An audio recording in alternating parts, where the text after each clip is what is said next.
Something that's always been a highly interesting topic to me is lost media. The idea of a piece of media that once existed, but any and all recorded copies just no longer exist. There's something very otherworldly feeling about learning of these lost and forgotten remnants of humankind. They may still exist somewhere in someone's possession, but there's also the chance that any remaining copies have long since been destroyed. That's the tragedy of lost media. While rabbit-holing one night on the Lost Media Wiki, I stumbled upon something that piqued my interest. Allow me to introduce the 1990 Tokyo Toy Show Sonic the Hedgehog demo build. This, by all accounts, is one of the earliest known prototypes of the original Sonic the Hedgehog game for the Sega Genesis/Sega Mega Drive, having been shown a full year before the official launch of the game in 1991. But what exactly was the Tokyo Toy Show, and what was this demo all about? Held in the summer of 1990 in the Chiba Prefecture of Japan, the International Tokyo Toy Show was an event organized by the Japan Toy Association. The event would allow toy makers and game developers to show off all of their current projects, kind of like E3 or CES, the Consumer Electronics Show. The show was held at the Makuhari Convention Center that year and lasted a total of 4 days. The first 2 days were reserved exclusively for industry insiders, while the last 2 days were open to the general public. One of the major companies that was in attendance that year was the Sega Corporation, showing off a multitude of new products they'd been developing, like the new handheld Sega Game Gear, and a number of upcoming games for their Sega Mega Drive home console. One such game was an early build of Sonic the Hedgehog. As this was still a full year before the final release of the game, many elements would go on to be changed, making this demo build full of weird and unusual assets. To truly understand the context of this demo, we'll need to look a little further back to the development of the Sonic series as a concept. Early on in production, once the finalized character designs had been decided, lead designer Naoto Oshima set out to create the story for the series as well as its supporting cast. It was originally planned for Sonic to have a human girlfriend named Madonna, and play in a band consisting of a rabbit, chicken, monkey, and crocodile.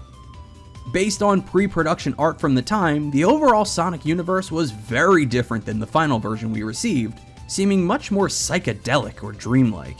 It appeared that Sonic would be fighting a wide variety of aliens and other monster-like creatures, like this hand enemy, or this goblin-like guy as opposed to the robotic badniks that would become the series' norm. It's from these early concepts that the Tokyo Toy Show demo would be based, as evidenced in screenshots of the event. With that knowledge in mind, let's take a closer look at the demo itself.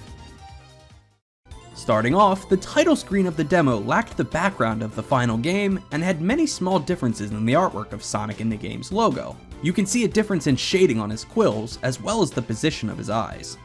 Players would control Sonic as he runs through the Green Hill Zone, much like the final game, just with many differences. From screenshots, we can see that Sonic's sprite at the time used a different pose, spreading out his arms and legs more than in his final sprite. In his running animation, you can see that his ears point forward in the demo, and the shading on his quills is again quite different. Gone are the waterfalls that normally appear in Green Hill, replaced with what look like smaller mountain cliffs. When comparing gameplay screenshots to concept art, I believe the gray cliff-like objects in the background are actually some type of building or skyscraper. To me, it looks an awful lot like these are the buildings in the background of the Spring Yard Zone in the final game. You can even see the mountains above them like in the demo. Here we can see Sonic running past the sign that's a little tough to read, but the common thought here is that it says "You are welcome" with some harder to make out text underneath. I think it might say "everyone," as if "you are welcome everyone." A little farther on, we can see this goblin dude from the concept art, once again cementing the fact that the early concept art was the main inspiration for this demo build. Would he walk normally and try to jump on the player when they get close? Or maybe he would jump out from behind the bush he's pictured near. Speaking of jumping, in this screenshot we can see Sonic jumping in the air, not curled into his ball form like in the final game. Sonic is able to beat enemies by jumping on them in the final build because he's rolled into the ball. So would jumping on enemies kill them in this demo build, or was it just a way to avoid touching them? This screenshot shows Sonic running under a large red text that reads "Debut Approaching." Being that this screenshot was published in a magazine, there seems to be some confusion of whether or not this text was in the actual game, or added to the screenshot afterwards for marketing purposes. If you look closely at the bottom left of the text, you can see it being slightly obscured by the palm tree in the foreground, making me believe that this was in the game itself. Lastly, we have this screenshot showing Sonic and Madonna with the series logo and the Sega text repeating in the background. This may have been some type of credit screen shown after the demo concluded, but it's impossible to say for sure. So what did the people who played the demo think of it? A few magazines had published accounts of their time with the game, and I've done my best to translate them into English in hopes that we may find some more information about what happens in the demo. Please keep in mind that I did my best in translating these. I'm in no way an expert in the Japanese language. I'm just a guy with Google Translate and Adobe Photoshop, so go easy on me. In the first magazine, it reads, "Introducing an action game with comical characters. The main character Sonic seems to have escaped from an American comic book and is very cute. The movement is like watching a scene from an anime. The graphics also make heavy use of complex colors, and background layer scrolling is amazing. When the screen scrolls, Sonic's foot movement becomes super fast. There are also these enemy characters. They make the game so much fun. The day when Sonic blows in is not far away." Another reads, "I don't know all of the details of what type of game this will be at the moment, but when I look at the screen, I feel the colors are a little different from other Sega graphics so far. It seems that I like the pop and bright atmosphere." These quotes don't tell us too much about the gameplay, unfortunately, but it does let us know that it was generally well received. People enjoyed the overall graphics and presentation, and wondered if Sonic would become Sega's new mascot, replacing Alex Kidd. And that's about it.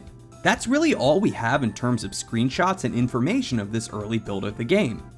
I would love to show you video footage of the game running at the toy show, but unfortunately we have no video whatsoever. Even though footage of the event itself has surfaced, not a single shot of the Sonic demo was captured.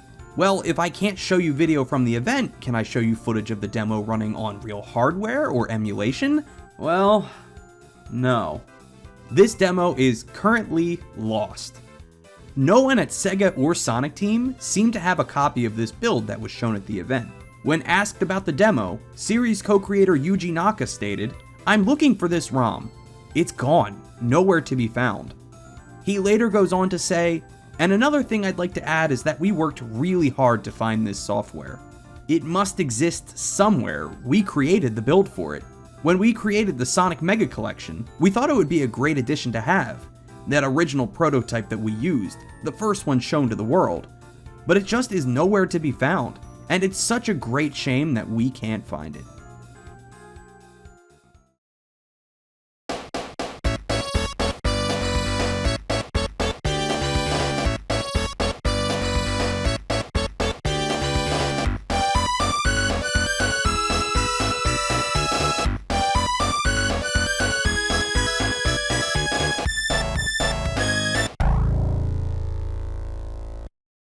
Don't be fooled.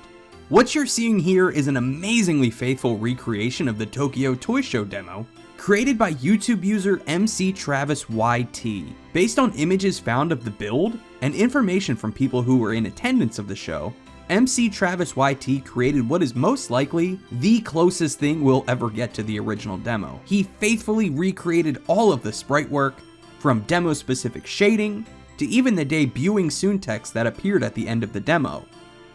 The famous "You Are Welcome" sign has been recreated as well, giving us our cleanest look at what we could have had. Honestly, playing this demo recreation is a surreal experience. It kind of feels like taking a look into a different reality, where this was the final product we received. I highly recommend you give this recreation a shot, so I'll link to MCTravisYT's channel down below, where you can find the game for yourself. Major props to you, MCTravisYT. This was a dream come true for me. So will this demo ever be found? I don't personally feel that all hope is lost. With the release of the Space World, Pokemon Gold and Silver demos, I feel like anything is possible. It may be out there somewhere, sitting on a development cartridge in someone's closet. There really is no way to know. The community has been working non-stop to try and find this demo, even reaching out to other developers that worked for Sonic Team back during development. It may just be a matter of time, and I'm not gonna lose hope. Hey folks, thank you so much for checking out this video and making it all the way to the end screen. That means the world to me. A very special thank you to all of my supporters on Patreon. Without your support, these videos would not be possible. I'll see you all next time.